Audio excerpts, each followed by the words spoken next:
and welcome to my little bookish corner of the internet. My name is Harriet. Yeah, I'm sorry again for this slightly different location, but I hope the lighting and everything is okay. Today I want to talk through the books that I read in December. So it's been a little bit of a mad month for me. I did actually manage to fit in more reading than what was expected though, because my plans did change a little bit in terms of work. So I had a bit more time to read, which was really good, and I found that it was nice and relaxing across the kind of festive period, the Christmas season as well. I also read quite a few different genres and kinds of books, so I'm really excited to share with you what I got to in this month.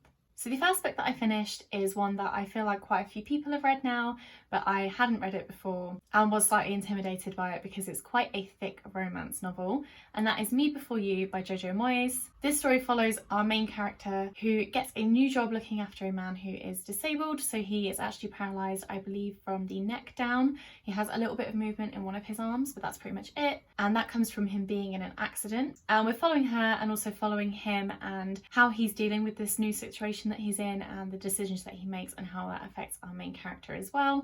It's definitely very heartbreaking and deals a lot with mental health. It also deals with sexual assault, so please keep that in mind before you do pick this up, because I didn't realise that that was in it. It obviously deals with things like suicide, assisted suicide, depression. So yeah, it's a very dark book, but it was actually one that I surprisingly did enjoy. I found the romance to be very sweet in there, and the way that the two main characters kind of communicate with each other I think was really lovely as well. I think people have described it, I'm not very good with romance tropes, but is it like a grumpy sunshine trope? I think that's what it's called, where you have one character that's kind of miserable and honestly a bit of an arse, and then the other character that's just happy all the time. But it didn't seem too over the top. It did actually feel quite realistic. So yeah, I had a really good time with it. It's not something that I'm going to rant and rave about. It wasn't my favourite read of the month, but it did end up being a 4-star read for me. So it's something that I really enjoyed and that I may possibly read in the future. I am planning to read the 2 books that came after it as well, that are part of kind of, I think it's a trilogy. I think they'll be really cute, and it was just a really lovely book to read in December. Honestly, it was quite cosy. It did make me cry quite a lot as well, which is actually something that I've been craving. So it definitely did the job there. The next book that I read was The Snow Song by Sally Gardner. Now I'd seen this on the Kindle store and just thought that the front cover looked really nice. It's kind of Frozen inspired, definitely looks very wintry. So I figured I'd pick it up, and it was described as a dark fairy tale for adults. So we are following this girl who lives in this village with her drunk father, and she falls in love with this man who goes missing, and basically decides that she's not going to speak until he is found. And it follows this very small, stubborn little village with all of these villagers that are very set in their ways. They have traditions that they like to stick by, and our main character doesn't want to stick by those traditions anymore because it does mean that she would be part of like an arranged marriage. She wouldn't be able to marry the person that she'd fallen in love with, and they don't accept that person either. So it's also kind of a mystery at the same time as being this kind of dark fairy tale-esque kind of story. To be honest with you, it didn't blow me away. I did enjoy reading it. There were certain parts that I enjoyed more than others, and I think that it touches on female empowerment, which is really important. So I did enjoy that, but I felt like the romance that was in there felt a little bit rushed. It's not the shortest book in the world, so I feel like we could have had a bit more time spent with those characters to build up that relationship to get me to care about them a bit more, because I just didn't. So I did enjoy it, but it wasn't my favourite. It was kind of mediocre, so for me it gets a 3-star rating. But then the next book that I read really blew me away, and that is The Christmas Pig by Jk Rowling. I've done a review for this now, so you can definitely check that out because I'm not going to touch on it too much in this video. So I'll leave it linked down below so you can go and have a look. As with all of Rowling's books, I do recommend buying them secondhand. Obviously we all know what's going on there. So if you can get this secondhand, please do pick it up because I think it is a really lovely and magical story. We are following our main character, who is a young boy who's had this toy pig for as long as he can remember, and one day he loses him, and it's about his journey to go to the land of the lost on Christmas Eve to go and retrieve this toy that was lost. And it's just very fun, it's very whimsical and super imaginative, and I thought it was written really beautifully. So yeah, definitely check out my review for it because it ended up being a 5-star. The next book I read was The 12 Dates of Christmas by Bayless. This is another one of those books that I saw on the Kindle and I snapped it up as soon as I did because it looks very festive and looked like it would be a really lovely and fun read, which it was. I had a very lovely time with it.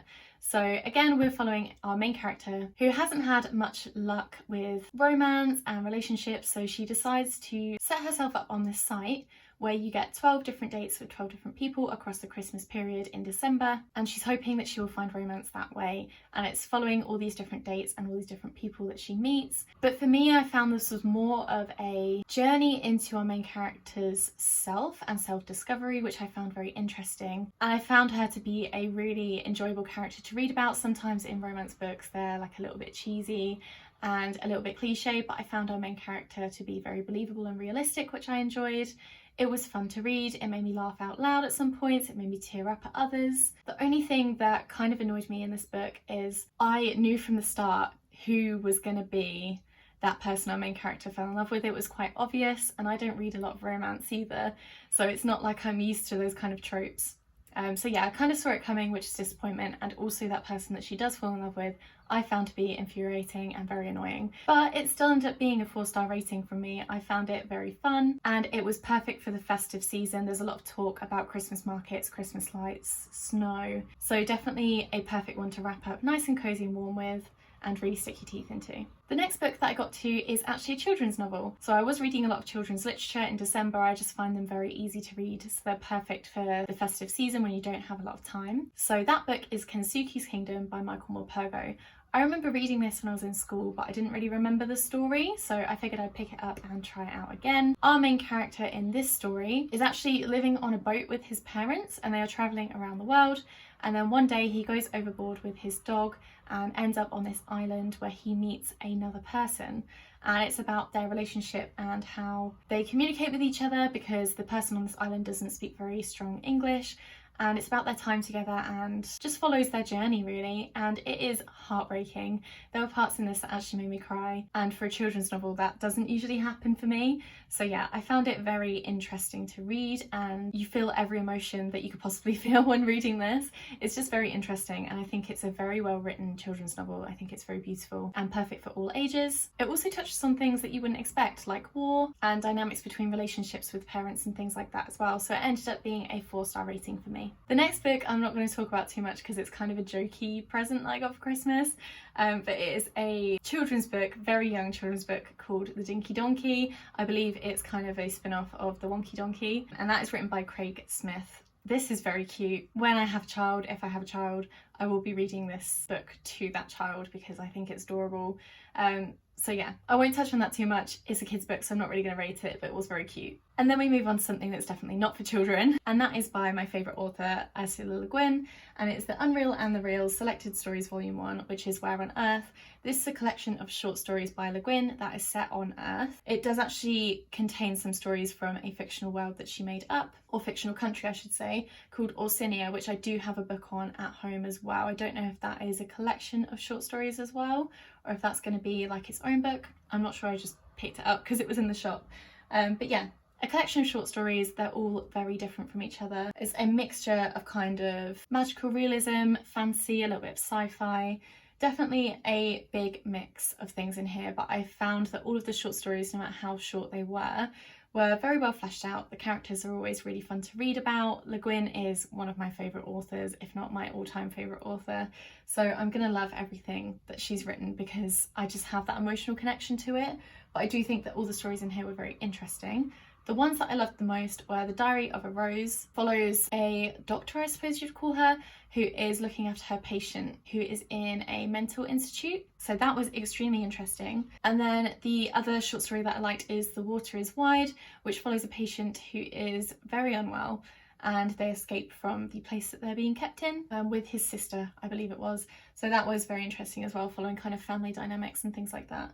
So I had a really lovely time with this. I thought it was incredible. All of the stories were very interesting and very thought-provoking, which I did enjoy after reading so many children's books. So this got a 5-star rating from me. And then I kept things nice and thought-provoking by going for another very intense book, but another one that I really enjoyed. And that is Fahrenheit 451 by Ray Bradbury. I actually got this on Christmas Day from my boyfriend, and I finished it within 24 hours of that, so you can tell that I did enjoy it. This is kind of set in a dystopian future where books are being burnt so that people don't have kind of imaginative ideas, they don't have questions, so they just kind of live a very simplistic life and don't question anything that happens to them, and it keeps them very subdued. Yeah, kind of depressing, but also very thought-provoking, and I thought the storyline was very strong. I really enjoyed our main character and the development, kind of the things that happen to him and how that changes him as a person and where he ends up at the end of the book. The only thing that stopped this from being a 5-star rating for me is just that I didn't feel like everything was answered, which is probably done purposefully, but for me it felt a tiny bit lackluster. But I still found it super interesting. I think that the writing was really lovely. It's very easy to read, very similar to Brave New World in the way that it's written personally for me. I just found it very smooth and very simple, and it ended up being a 4.5-star rating for me, so definitely one that I will be rereading in the future and that I would highly recommend to pretty much anyone. So yeah, those are all of the books that I actually read in the month of December, and now I'm going to show you what I'm currently reading.